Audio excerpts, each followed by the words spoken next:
16 американски држави, предводени од Калифорнија, ја тужат администрацијата на председателот Доналд Трамп поради неговата одлука да прогласи национална военна состојба за да добие средства за изградба на ѕид долж границата меѓу Соединетите држави и Мексико. До тужбата поднесена во окружниот суд во Калифорнија дојде само по неколку дена откако Трамп во петокот се повика на неговите военни овластувања, откако Конгресот одби да го исполни неговото барање за 5,7 милиарди долари за изградба на ѕидот. Впрочем, токму ѕидот беше едно од главните ветувања на Трамп за време на изборната кампања. Неговиот последен потек има за цел да му дозволи да потроши пари кои се доделени од Конгресот за други цели. Во соопштението на калифорнискиот јавен обвинител Ксавиер Бекера се наведува дека предавањето на Трамп на суд е со цел да се блокира неговата злоупотреба на председателската моќ.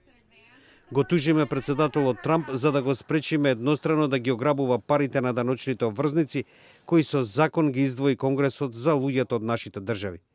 За повеќето од нас, кабинетот на председателот не е место за театар, оценува Бекера. Правните предизвици би можеле да ги забават напорите на Трамп да го изгради ѕидот, за кој вели дека е потребен за контрола на нелегалната имиграција и трговијата со дрога, но најверојатно се ќе заврши во конзервативниот Врховен суд. And this is one of the ways they think they can possibly win is by obstruction and a lot of other nonsense. And I think that I just want to get it done faster. That's all.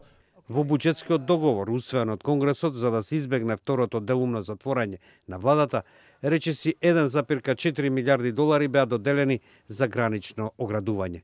Но наредбата за военна состојба ќе му даде на Трамп дополнителни 6,7 милиарди долари, над она што го одобри законот.